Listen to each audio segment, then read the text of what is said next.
Hi, my name is Sarah, and this is my husband Ed, and our son Ben.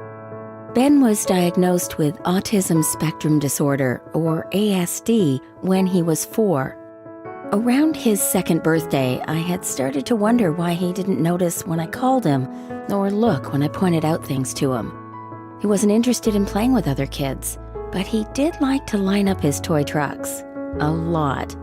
That and spinning their wheels. I was concerned, so Ed and I took him to our pediatrician. That's when we were first told that Ben was on the autism spectrum. We were devastated.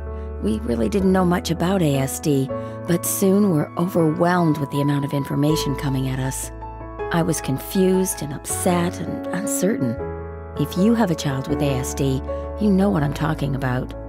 We quickly learned that it's very hard to paint a picture of how each child with ASD will grow and develop, or to know what things predict how well they'll do in the future.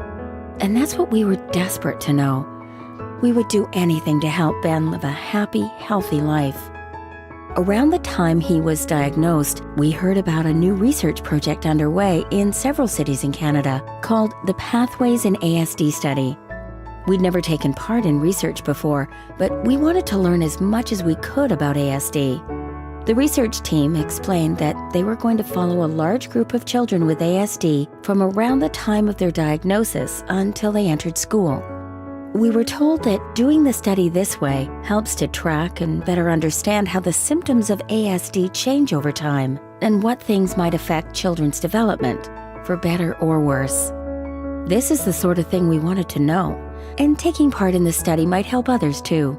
And I was proud to learn it was parents and other people whose lives are touched by ASD who came up with the idea for the study. The Pathways in ASD study has been set up in phases, with the first following Ben and over 400 other preschoolers from when they were diagnosed until they started school. Phase 2 then followed the same children, Ben included, from age 7 to 11. Every year, the Pathways in ASD team checked Ben's ASD symptoms and his daily living skills and behavior, and asked us how we're doing and our opinions about Ben's condition. Each time, they also asked about his treatment, his school, how we were doing as a family, what kind of services we were getting, and what community programs were available. The Pathways researchers reported what they've learned to us and to other researchers and clinicians. They said it's clear from their work that children all develop differently, and that no one should try to predict how a child with ASD will do in the future based on how they seem at diagnosis. For instance, children's ASD symptoms and their everyday skills change at different rates. We also learned that treatment should be based on each child's needs and changed as needed as they grow up. I'm happy to say our family just enrolled in Phase 3 of the Pathways in ASD study.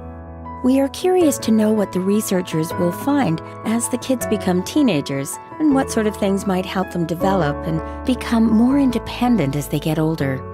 One thing I know for sure, ASD is not a life sentence to one way of being.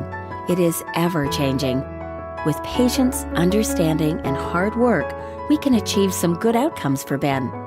I believe the information coming from the Pathways study could help people understand what improves life for those with ASD and for their families.